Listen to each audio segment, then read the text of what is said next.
ರೂಪವನ್ನು ಮರೆತಿದ್ದೀವಿ. ನಿಜವಾದಂತ ರೂಪವನ್ನು ಮರೆತಿದ್ದೇವೆ. ನಮ್ಮಲ್ಲಿ ಏನಾಗಿದೆ, ಪ್ರತಿಯೊಬ್ಬರಲ್ಲಿ ನಮ್ಗೆ ಹಿಡಿದೇಳ್ತೀವಿ, ಐ ಆಮ್ ದ ಗ್ರೇಟ್. ನೀವೇ ಗ್ರೇಟ್ ಇಲ್ಲಪ್ಪ, ಸಾವಿರಾರು ಗ್ರೇಟ್ ಜನ, ಬಹಳ ಜನ ಇದ್ದಾರೆ ಭೂಮಿ ಮೇಲೆ. ಅದನ್ನ ನಾವು ಅರ್ಥವನ್ನು ಮಾಡ್ಕೊಳ್ತಾ ಇಲ್ಲ. ಹಾಗೆ ಎಲ್ಲಕ್ಕೆ ಗ್ರೇಟ್ ಆದಂತಹ ವ್ಯಕ್ತಿ ಯಾರು ಈ ಭೂಮಿ ಮೇಲೆ ಅಂದ್ರೆ ಪರಮಾತ್ಮನಿದ್ದಾನೆ. ಅದು ಯಾವುದೇ ಧರ್ಮ ಇರಲಿ, ಯಾವುದೇ ಜಾತಿ ಇರಲಿ, ಯಾವುದೇ ದೇವರಿರಲಿ, ದೇವರೆಂಬ ಒಂದು ಶಕ್ತಿ, ಗಾಡ್ ಎಂಬ ಒಂದು ನಂಬಿಕೆ ಎಲ್ಲಕ್ಕ ಶ್ರೇಷ್ಠವಾದಂಥದ್ದು. ದೇವರೆಂಬ ಒಂದು ನಂಬಿಕೆ ಗೊತ್ತ ಅನೇಕ ಜಗತ್ತಿನ ತುಂಬಾ ಅನೇಕ ಯಾವುದೇ ಧರ್ಮ ಇರಬಹುದು, ಕ್ರೈಸ್ತ ಧರ್ಮ ಇರಲಿ, ಇಸ್ಲಾಂ ಧರ್ಮ ಇರಲಿ, ಬೌದ್ಧ ಧರ್ಮ ಇರಲಿ, ಜೈನ ಧರ್ಮ ಇರಲಿ, ಯಾವುದೇ ಧರ್ಮ ಇರಲಿ, ಅವ್ರ ಮೇಲೆ ಒಂದು ಕಾನ್ಸೆಪ್ಟ್ ಇದೆ, ಎಲ್ಲರ ಮೇಲೆ ಒಂದು ನಂಬಿಕೆ ಇದೆ ಅಂತಂದ್ರೆ ದೇವರು ನಮಗೆ ಒಳ್ಳೆಯದನ್ನು ಮಾಡುತ್ತೇನೆ ಎಂಬ ಮನೋಭಾವನೆ ಇವತ್ತು ಜಗತ್ತಿನ ತುಂಬಾ, ಕೇವಲ ಭಾರತ ಅಲ್ಲ ಅಷ್ಟೇ, ನಮ್ಮ ಬೀದರ್ನ ಹೊಸಿಕೋಡ್ ಅಷ್ಟೇ ಅಲ್ಲ, ಇಡೀ ಜಗತ್ತಿನ ತುಂಬಾ ಏನಿದೆ ಎಲ್ಲ ಧರ್ಮದವರು ಒಂದು ದೇವರನ್ನ ನಂಬಿಕೆ ಇದೆ. ಆ ನಂಬಿಕೆಯಿಂದಲೇ ನಾವು ಇವತ್ತು ಜೀವನದಲ್ಲಿ ಆನಂದವಾಗಿರ್ತಾ ಇದ್ದೀವಿ. ಈ ಆನಂದಕ್ಕೆ ಕಾರಣ ಯಾರು? ಇವತ್ತು BP, ಶುಗರ್, ಹಾರ್ಟ್ ಅಟ್ಯಾಕ್ ಎಲ್ಲ ಬಹಳ ಜನರಿಗೆ ಯಾಕೆ ನೋಡ್ರಿ, ಆಧ್ಯಾತ್ಮಿಕ ಇದ್ದವ್ರಿಗೆ ಬಹಳ ಜನ ಕಡಿಮೆ BP, ಶುಗರ್ ಕಡಿಮೆ ಆಗ್ತವೆ. ಯಾಕೆ ಕಡಿಮೆ ಆಗ್ತವೆ BP, ಶುಗರ್ ಅಂತಂದ್ರೆ ಅವರ ನಿಜವಾದಂತ ಏನ್ ಮಾಡ್ತಾರೆ, ದುಃಖವನ್ನ ಪರಮಾತ್ಮನ ಕಡೆ ಹಾಕ್ಬಿಡ್ತಾನೆ. ಪರಮಾತ್ಮ ನೀನೇ ನೋಡ್ಕೋ, ನನಗೆ ದುಃಖ ಬಂದಿದೆ, ಕಷ್ಟ ಬಂದಿದೆ, ನೋವಾಗಿದೆ, ಅವ್ರು ಬಂದಿದ್ದಾರೆ, ಅವ್ರು ಏನು ಅಂದಿದ್ದಾರೆ, ಇವ್ರು ನಿಷ್ಠೆ ಮಾಡಿದ್ದಾರೆ, ಇವ್ರು ಚೇಷ್ಟೆ ಮಾಡಿದ್ದಾರೆ, ಇವ್ರು ನಿಂದೆ ಆಡಿದ್ದಾರೆ, ಪಟ್ಟೆ ಕಿಚ್ಚಿಬಿಟ್ಟಿದ್ದಾರೆ ಅನ್ನೋ ಎಲ್ಲವನ್ನ ತೆಗೆದುಹಾಕಿ ಏನ್ ಮಾಡ್ತಾನೆ, ಆ ಕೃಷ್ಣನ ಪಾದದ ಸಮರ್ಪಣೆಯನ್ನು ಮಾಡ್ಬಿಡ್ತಾನೆ. ಸಮರ್ಪಣೆ ಏನಂತ ದೇವ್ರೆ, ನಾನು ನಿನಗಾಗಿ ಬಿಡ್ತಾ ಇದ್ದೀನಿ, ನಾನು ಯಾವುದೇ ದುಃಖ ಬೇಡ, ಆ ದುಃಖವನ್ನು ಪರಿಹರಿಸುವಂತ ಶಕ್ತಿ ನಿಮ್ಮಲ್ಲಿ ಇದೆ ಅಂತ ಆರಾಮಾಗಿ ಒಂದು ನಿದ್ದೆ ಮಾಡಕ್ ಸಾಧ್ಯ ಆಗ್ತದೆ. ಆ ತಲೆಯಲ್ಲಿ ನಮ್ಮ ನೆಗೆಟಿವ್ ಥಿಂಕಿಂಗ್ ಹೋಗ್ಬಿಡ್ತವೆ. ದೇವರೆಂಬ ಭಾವನೆಯಿಂದ ನಮ್ಮ ತಲೆಯಲ್ಲಿ ಪಾಸಿಟಿವ್ ಥಿಂಕಿಂಗ್ ಬಂದ್ಬಿಡ್ತವೆ. ಆ ಪಾಸಿಟಿವ್ ಥಿಂಕಿಂಗ್ ಬರ್ಬೇಕಾದ ಕಾರಣ ಏನು ಅಂದ್ರೆ, ಇಂಥ ಅನೇಕ ಸತ್ಸಂಗದಲ್ಲಿ, ಅನೇಕ ಆಧ್ಯಾತ್ಮಿಕ ಚಿಂತನದಲ್ಲಿ, ಇಂಥ ಪವಿತ್ರವಾದಂತಹ ಹನುಮಾನ್ ಮಂದಿರದಲ್ಲಿ ನಮಗೆ ಒಂದು 10 ನಿಮಿಷ ಕೂತೇವೆ ಅಂದ್ರೆ ನಮ್ಮ ಮನಸ್ಸು ಶಾಂತಿ ಆಗ್ತದೆ, ನೆಮ್ಮದಿ ಸಿಗ್ತದೆ.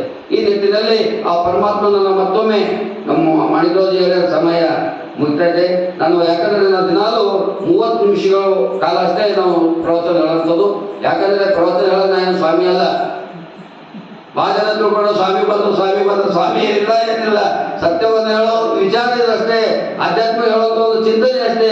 ನಾನು ಸ್ವಾಮಿ ಅಲ್ಲ, ನಾನು ಬ್ರಾಹ್ಮಣನಲ್ಲ, ನಾನೊಬ್ಬ ಸಾಮಾನ್ಯ, ನಿಮಗೆ ಒಬ್ಬ ಸಾಮಾನ್ಯ ಅಷ್ಟೇ, ಒಬ್ಬ ವ್ಯಕ್ತಿ ಅಷ್ಟೇ. ಅಂದ್ರೆ ನೀವು ಹೇಳಕ್ಕ ಕಾನ್ಸೆಪ್ಟ್ ಏನು, ಶ್ರಾವಣ ಮಾಸದಲ್ಲಿ ಬಾಲ್ಕ್ಯಾಪುರ ನಾನು ಅದೇ ಹೇಳಿದರು ಏನಂತಂದ್ರೆ, ಪ್ರವಚನವನ್ನ ಕೇವಲ ಮಠಾಧೀಶರೇ ಅಷ್ಟೇ ಮಾಡ್ಬೇಕಾಗಿಲ್ಲ.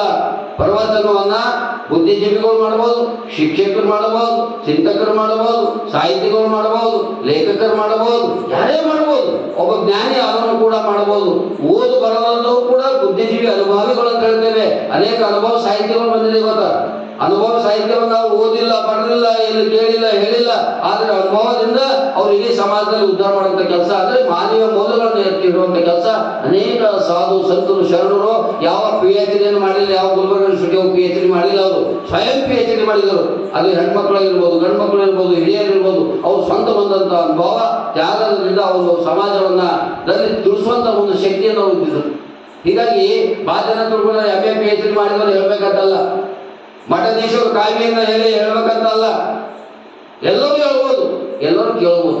ಇದಕ್ಕೊಂದು ತಮ್ಮದೇ ಆದಂತ ಸಮಯ ತಗೊಂಡು ಇದಕ್ಕೆ ಏನಂತ ಅದಕ್ಕೆ ಅಣ್ಣ ಬಸವಣ್ಣ ಕಾಲದಲ್ಲಿ 770 ಶರಣರನ್ನ ಸೇರಿಸಿಕೊಂಡು ಅನುಭವ ಮಂಟಪದಲ್ಲಿ ಸಾಮಾಜಿಕ ಚಿಂತನೆ ಮಾಡುವಂತ ಕೆಲಸವನ್ನ ಅಣ್ಣ ಬಸವಣ್ಣ ಕಾಲದಲ್ಲಿ ನಡೀತು.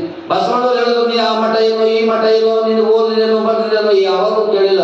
ಯಾರು ಅನುಭವಿಗಳಿದ್ದಾರೋ, ಯಾರು ಶರಣಗಳಿದ್ದಾರೋ, ಯಾರು ತ್ಯಾಗಿಗಳಿದ್ದಾರೋ, ಯಾರು ಒಂದು ಇಡೀ ಸಮಾಜಕ್ಕಾಗಿ ನಿಷ್ಠವಾಗಿ ಕೆಲಸವನ್ನು ಮಾಡ್ತಾರೋ ಅವರೆಲ್ಲ ಅನುಭವ ಮಂಟಪದಲ್ಲಿ ಕೂಡಿಸಿಕೊಂಡು ಸಮಾಜವನ್ನ ತಿದ್ದುವಂತ, ಸಮಾಜವನ್ನು ಉದ್ಧಾರ ಮಾಡುವಂತ ಕೆಲಸಕ್ಕೆ ಅಣ್ಣ ಬಸವಣ್ಣವರು ಕೂಡ 12ನೇ ಶತಮಾನದಲ್ಲಿ ಮಾಡಿದರು. ಹಾಗೆ ಇಲ್ಲಿ ಕೂಡ ಪ್ರತಿ ಶ್ರಾವಣ ಮಾಸದಲ್ಲಿ ಆಧ್ಯಾತ್ಮಿಕ ಚಿಂತನೆಯನ್ನು ಮಾಡೋದು ಇದೇ ಒಂದು ಉದ್ದೇಶವನ್ನು ಇಟ್ಕೊಂಡು ಇವತ್ತು ನಾವು ಸುಮಾರು 15 ದಿವಸವನ್ನ ಕಾರ್ಯಕ್ರಮವನ್ನು ಮಾಡ್ತಾ ಇದ್ದೇವೆ. ತಮ್ಮೆಲ್ಲರಿಗೂ ಇಲ್ಲಿವರೆಗೆ ಕೇಳಿದಂತ ತಮ್ಮೆಲ್ಲರಿಗೂ ಮತ್ತೊಮ್ಮೆ ಶರಣು ಶರಣಗಳನ್ನು ಸಲ್ಲಿಸಿ